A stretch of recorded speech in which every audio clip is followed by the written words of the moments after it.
Shalom, selamat pagi Bapak Ibu serta saudara yang dikasih oleh Tuhan. Kiranya berkat, damai sejahtera dan sukacita dari Tuhan Yesus Kristus senantiasa menyertai kita sekalian. Sebelum kita mendengarkan firman Tuhan dan renungan, marilah kita berdoa.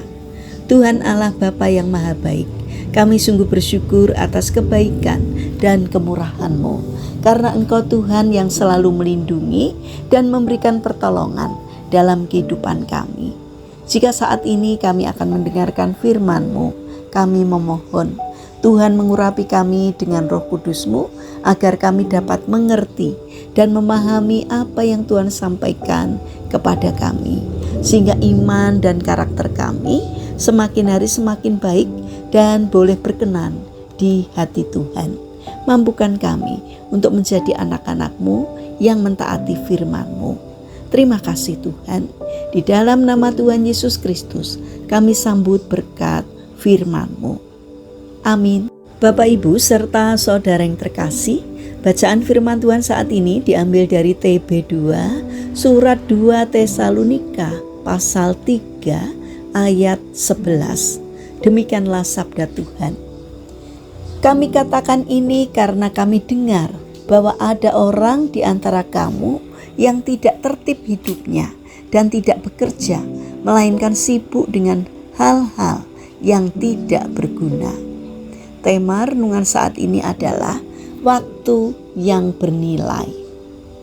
Bapak Ibu serta saudara yang terkasih, saat Mahatma Gandhi belajar di Inggris, kakaknya mengiriminya sebuah jam saku emas.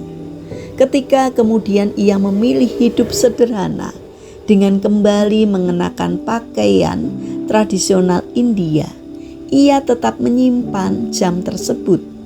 Bagi Gandhi, jam itu bukan sekedar benda berharga, tetapi pengingat bahwa waktu adalah sesuatu yang sangat bernilai dan tidak boleh disia-siakan. Ilustrasi ini mungkin menolong kita untuk memahami kesederhanaan hidup. Tidak berarti mengabaikan tanggung jawab. Justru sebaliknya, hidup yang benar adalah hidup yang menghargai waktu dan menggunakannya dengan bijaksana. Dalam bacaan hari ini, Rasul Paulus menegur jemaat yang hidupnya tidak tertib. Mereka tidak bekerja tetapi malah sibuk dengan hal-hal yang tidak berguna. Mereka terlihat sibuk tetapi sebenarnya tidak menghasilkan sesuatu yang berarti. Hal ini sangatlah relevan dengan kehidupan kita saat ini. Banyak orang berkata, "Saya sibuk," tetapi kesibukan itu belum tentu membawa manfaat. Kita bisa saja menghabiskan waktu berjam-jam dengan hal-hal yang tidak membangun. Terlalu lama bermain di media sosial, menunda pekerjaan, atau terlibat dalam hal-hal yang tidak membawa pertumbuhan rohani maupun pribadi. Kesibukan yang salah arah justru bisa menjauhkan kita dari tujuan hidup yang Tuhan kehendaki. Bapak Ibu serta saudara yang terkasih, di sini Rasul Paulus mengingatkan agar setiap orang hidup dengan tertib dan bekerja dengan tenang. Artinya, kita diajak untuk menjalani hidup dengan tanggung jawab, disiplin, dan fokus. Waktu yang Tuhan berikan bukan untuk dihabiskan tanpa arah, melainkan untuk dipakai menghasilkan sesuatu yang baik-baik dalam pekerjaan, pelayanan, maupun hubungan kita dengan sesama. Bapak Ibu serta saudara yang terkasih, ada sebuah kesaksian sederhana dari seorang pekerja muda. Ia pernah merasa hidupnya stagnan dan penuh dengan masalah. Setelah direnungkan, ternyata ia sering menunda pekerjaan dan lebih banyak menghabiskan waktu untuk hiburan. Ketika ia mulai mengatur waktunya, bangun lebih pagi, bekerja dengan disiplin, dan menyediakan waktu untuk berdoa, perlahan hidupnya berubah.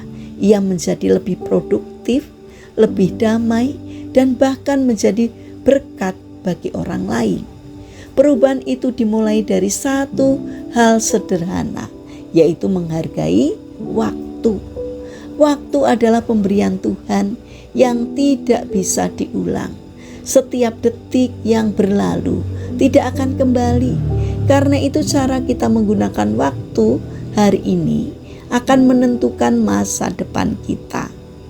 Jika kita mengisinya dengan hal-hal yang berguna, kita akan menuai berkat. Sebaliknya, jika kita menyia-nyiakannya, kita harus siap menghadapi akibatnya. Mari kita belajar menggunakan waktu dengan bijaksana, bekerja dengan tekun, melayani dengan setia, dan hidup dengan tertib. Dengan demikian, hidup kita tidak hanya menjadi lebih baik, tetapi juga menjadi berkat bagi orang-orang yang ada di sekitar kita.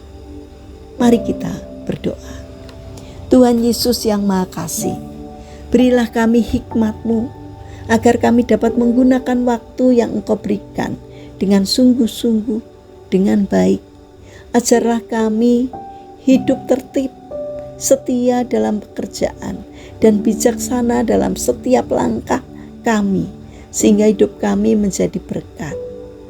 Bapa yang Maha Baik, kami mendoakan bagi mereka yang mengalami permasalahan atau kesulitan hidup. Kiranya mereka tidak menyerah dalam menghadapi kesulitan, melainkan bangkit berjuang. Kiranya Tuhan memberi kemampuan sehingga setiap kesulitan yang dialaminya dapat teratasi karena berkat pertolongan Tuhan. Saat ini kami berdoa untuk pemerintahan bangsa dan negara kami.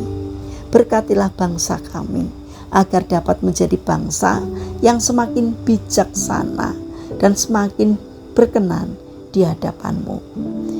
Pimpinlah para pemimpin bangsa kami. Berikan kebijaksanaan-Mu agar di dalam menjalankan tugasnya takut akan Engkau. Saat ini kami berdoa ya Tuhan, bagi mereka yang terbaring sakit, kiranya Tuhan memberkati setiap upaya yang mereka lakukan, dan kiranya Tuhan berkenan hadir untuk menjamah dan menyembuhkannya. Terima kasih Bapa. Kami ingin menyerahkan setiap rencana dan aktivitas kami hari ini kepadamu. Sertai dan berkati apapun yang boleh kami kerjakan, sehingga dapat mendatangkan berkat dan sukacita, tidak hanya bagi diri kami, namun juga bagi sesama kami. Terima kasih Tuhan. Di dalam nama Tuhan Yesus Kristus, Allah dan Juru Selamat kami yang hidup, kami berdoa. Amin. Puji Tuhan Bapak Ibu serta saudara yang terkasih. Kiranya firman Tuhan dan renungan hari ini dapat menjadi berkat bagi kita semua. Haleluya.